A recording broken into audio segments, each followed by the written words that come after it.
Guys, এটা আমাদের নতুন আম বাগান। এটা হইছে মালটা গাছ। তো ওই জায়গায় আছে একটা আছে কমলা আম। এটা দেশি কমলা না, বাহিরেরটা। তো তারপর দেখা যায় আম, এই যে আম লাগাইছি।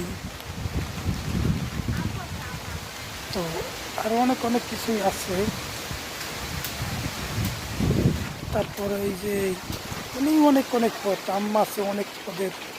তারপর লিচু আছে, কামরাঙ্গা। এটা আম ভালো, খাইতে অনেক সুস্বাদু মিষ্টি।